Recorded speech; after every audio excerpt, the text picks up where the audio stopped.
Adakah bukti yang masuk akal akan keberadaan iblis? Jika Allah melarang berbuat dosa, mengapa iblis dibiarkan menghasut manusia? Bukankah ini sebuah kontradiksi? Kalian mengatakan iblis diciptakan dari api dan akan masuk neraka.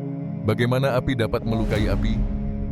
Apakah ada pertaruhan antara Allah dan iblis? Bagaimana kamu menjelaskan ini?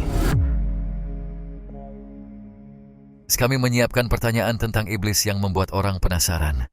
Yang paling sering ditanyakan dan yang sama sulitnya. Jika kamu siap, mari kita mulai. Bisakah orang jahat menyalahkan iblis sebagai alasan kejahatannya? Adakah bukti yang masuk akal akan keberadaan iblis? Jika Islam adalah kebenaran, maka sesuatu yang disampaikan oleh Islam juga merupakan kebenaran. Dengan kata lain, sesuatu yang membuktikan Islam juga membuktikan adanya iblis. Namun terlepas dari itu, saat kamu melihat dirimu sendiri dan hal-hal di sekitarmu, kamu dapat dengan jelas memahami keberadaan iblis. Misalnya bayangkan ada anak berusia 4 tahun yang sangat lucu. Kamu melihatnya, dia tidak memiliki dosa. Dia tidak berbuat jahat, dia tidak merugikan siapapun. Tapi ketika kamu melihatnya lagi 20 tahun kemudian, dia mungkin berubah menjadi orang yang sangat berbahaya di sekitarnya. Dia bisa menjadi seorang penipu, pembohong, atau pengadu domba dengan gosip atau fitnah. Kamu bertanya, apakah anak-anak itu dan pria ini adalah orang yang sama? Kamu tidak bisa menyamakan keduanya. Ketika anak ini tumbuh menjadi pria seperti itu, pasti ada seseorang yang menghasutnya melakukan dosa. Seseorang yang akan berbuat dosa terlihat menarik, dan dia akan berusaha meyakinkan orang tersebut. Pasti ada iblis di belakangnya. Jadi bagaimana dia menghasutnya? Misalnya dia berkata, mereka tidak memberimu uang sesuai hakmu, jadi ini tidak dianggap penyuapan atau pencurian. Dia akan selalu berusaha membuatmu percaya pada argumen yang tampaknya logis seperti ini. Pasti ada seseorang seperti itu. Dan kamu tahu apa yang menarik tentang ini? Seseorang mungkin terhanyut dalam dosa meskipun percaya akan adanya neraka. Biasanya orang yang percaya adanya neraka tidak akan berbuat dosa. Berarti ada seseorang di belakang yang menggoda dan menghasut bahwa berbuat dosa itu hal biasa. Dengan banyak kesimpulan logis seperti ini, keberadaan iblis bisa dipahami dengan jelas. Dikatakan bahwa baik iblis maupun nafsu membuat manusia berbuat dosa. Apa perbedaannya? Bagaimana aku bisa mengetahui perbedaannya?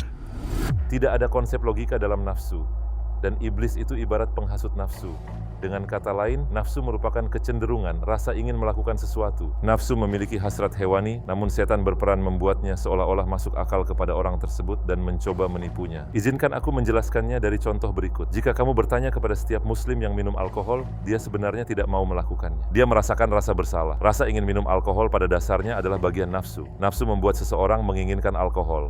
Dan orang itu berkata, tapi ini adalah dosa. Aku tidak boleh melakukannya. Tapi kemudian setan ikut bermain dan membuatnya tampak masuk akal dan meyakinkannya. Iblis mengatakan hal-hal seperti, kamu butuh alkohol sekarang. Alkohol bagus untuk psikologimu. Kamu perlu melepaskan diri dari masalahmu untuk sementara, dan seterusnya. Bisakah seseorang melakukan sesuatu yang tidak ingin mereka lakukan? Jika mereka bisa melakukannya, maka pasti ada yang menghasut. Pasti ulah iblis. Sebenarnya siapa yang mempermainkanku? Jika Allah melarang berbuat dosa, mengapa iblis dibiarkan menghasut manusia? Bukankah ini sebuah kontradiksi? Intinya umat manusia diberikan kesempatan untuk menolak apa yang dihasut oleh iblis. Manusia memiliki kuasa. Iblis tidak pernah sepenuhnya menguasai seseorang dan menyeretnya berbuat dosa. Jangan salah mengartikan ini. Namun terlepas dari itu, ada prinsip yang mengatakan sebuah perilaku itu indah baik dalam perilaku itu sendiri atau indah dalam konsekuensinya. Bisikan setan kepada kita dan menghasut kita untuk berbuat dosa tampak jahat pada dasarnya, tetapi pada kenyataannya hal itu tidak jahat. Bagaimana? Izinkan aku memberimu contoh. Seorang guru pada dasarnya mengajarkan ilmu. Kemudian dia membuat ujian. Dan dalam ujian, di setiap pertanyaan, dia memberikan pilihan jawaban yang benar dan yang salah. Jika dia hanya menempatkan pilihan yang benar, dia tidak akan dapat mengetahui siapa yang benar-benar belajar atau apakah mereka siswa yang baik atau tidak. Oleh karena itu, dia juga menempatkan pilihan yang salah sehingga kualitas siswa yang membuat pilihan yang benar bisa diketahui. Apa yang Allah lakukan di sini sebenarnya serupa. Dengan kata lain, dia membiarkan iblis menghasut hamba-hambanya berbuat dosa.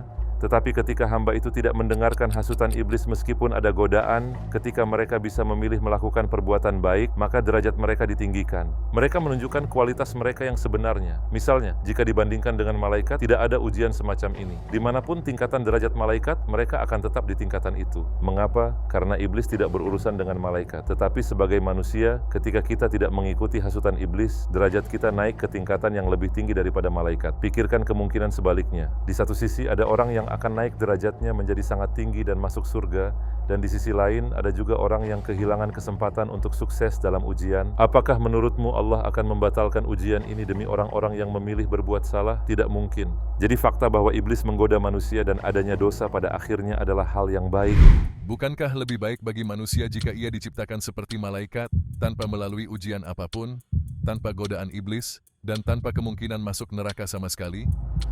Pertanyaan seperti itu bisa saja diajukan karena dia berpikir akan gagal dalam ujian. Akan tetapi jika seseorang berhati-hati dalam kegiatan ibadahnya dan baik dalam ujiannya, dia tidak akan bertanya seperti itu. Misalnya, siapa yang senang ketika ujian dibatalkan, yang tidak belajar untuk ujian kan? Jika seseorang telah belajar dengan sangat baik untuk ujian dan berpikir dia akan mendapat nilai bagus, dia tidak ingin ujian itu dibatalkan. Dan jika dibatalkan, dia pasti akan kesal, bukannya senang. Seperti ini, jika Allah membatalkan ujian ini karena orang-orang yang menyia-nyiakan kesempatan untuk sukses di dalam hidupnya, itu tidak akan adil bagi orang-orang yang baik. Pemilik suatu properti dapat melakukan apapun yang dia inginkan dengan propertinya. Allah telah menciptakan malaikat sebagai makhluk yang tidak akan melakukan dosa apapun. Oleh karena itu, apa yang diharapkan dari manusia harus berbeda.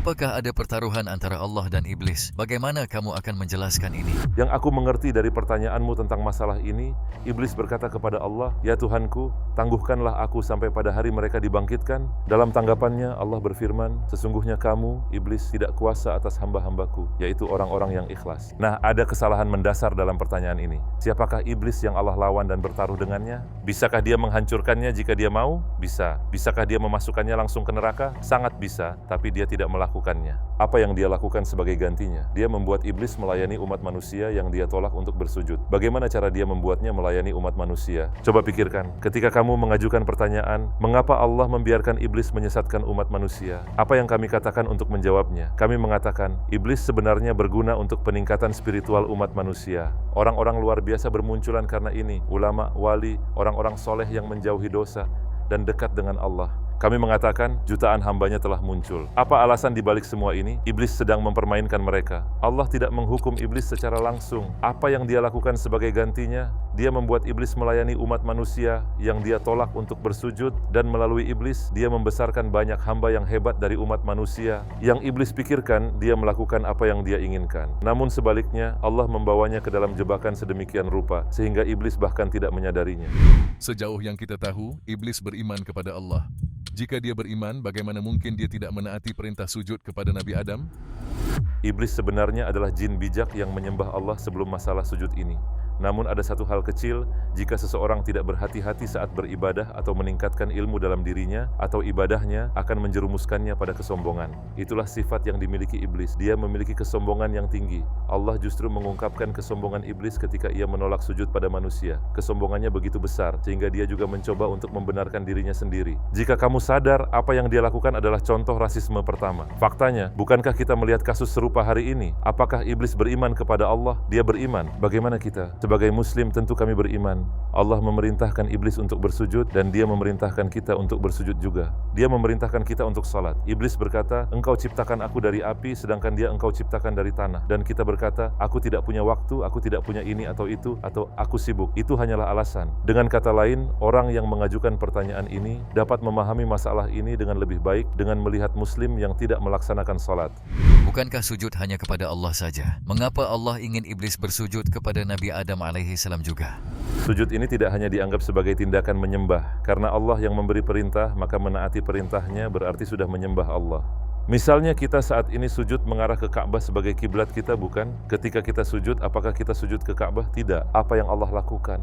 Dia mengarahkan kita semua ke satu tempat, mempersatukan kita di satu tempat, dan menerima sujud yang kita lakukan sebagaimana dilakukan kepadanya. Allah meminta semua malaikat untuk bersujud kepada Nabi Adam alaihissalam. Mengapa? Dia akan mempercayakan manusia sebuah misi yang besar. Disebutkan dalam surah Al-Baqarah ayat 30, manusia memiliki misi menjadi khalifah, pemimpin di muka bumi. Karena manusia telah ditunjuk untuk tugas penting tersebut, kita juga dapat menganggap sujud ini sebagai tanda penghormatan dan pernyataan kesetiaan. Dengan kata lain, ini termasuk menyembah Allah karena perintahnya telah dipenuhi. Kalian mengatakan iblis diciptakan dari api dan dia akan masuk neraka. Bagaimana api bisa melukai api?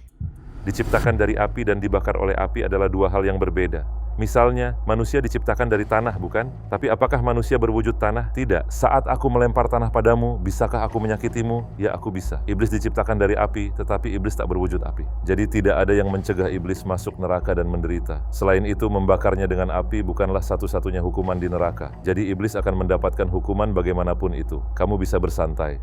Iblislah yang mencoba menghasut kita.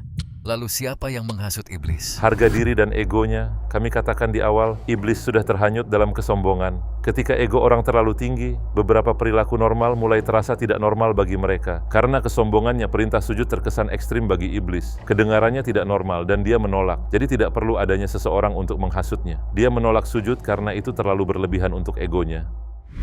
Misalkan iblis menyesali perbuatannya dan ingin berhenti. Bisakah dia bertobat? Bisakah dia diampuni dan masuk surga? Jawabannya bisa berubah tergantung siapa yang kamu maksud sebagai iblis. Jika kamu mengacu pada petinggi, iblis yang sebenarnya, tidak ada hal seperti itu baginya karena dikatakan dalam Al-Quran bahwa dia akan masuk neraka. Selain itu, keputusan yang diambilnya telah membuat jiwanya begitu gelap sehingga tidak mungkin lagi dia berada di jalan yang benar. Bayangkan dia masuk ke sebuah ruangan, mengunci pintunya, menghancurkan kuncinya dan membuangnya. Dia telah melakukan sesuatu seperti ini dan tidak ada jalan kembali untuknya. Tetapi ketika kamu mengatakan iblis, maksudnya iblis lainnya, yaitu jin yang tidak beriman, tobat masih mungkin bagi mereka. Ada beberapa ulama yang menyaksikan hal seperti itu. Itulah semua pertanyaan untuk saat ini. Apakah ada hal terakhir yang ingin kamu katakan? Apa yang kita hadapi adalah iblis yang memiliki pengalaman sepanjang sejarah umat manusia. Selama ini, dia telah berhasil menghasut banyak orang, kurang lebih baik orang itu sarjana atau pintar. Oleh karena itu, perlunya kita berlindung kepada Allah. Sangat menarik bahwa Allah berfirman di akhir ayat ke-76 surah An-Nisa, karena sesungguhnya tipu daya setan itu lemah. Kamu tahu kenapa? Karena iblis hanya menggoda dan menghasutmu, dia tidak mengambil kuasamu. Selain itu, manusia diberikan senjata bernama pertobatan. Iblis mungkin telah membuatmu berdosa untuk waktu yang sangat lama. Tapi semuanya bisa dimaafkan hanya dengan satu pertobatan atau satu permintaan pengampunan, semuanya bisa dibersihkan. Iblis dapat menyesatkan seseorang selama 40 tahun. Namun ketika orang itu bertobat, semuanya dihapuskan. Kita memiliki senjata seperti itu. Selain itu, Bediüzzaman Said Nursi mengatakan dalam Risalah Nur, meminta pengampunan dan pertobatan memutus kecenderungan untuk berbuat kejahatan. Maksudnya apa? Dengan kata lain, Allah telah memberi kita alat yang sangat ampuh untuk melindungi diri kita dari iblis. Ketika kita berpegang pada hal-hal ini dan berusaha mengenali dan mempelajari jebakannya, kita dilindungi darinya dengan izin Allah.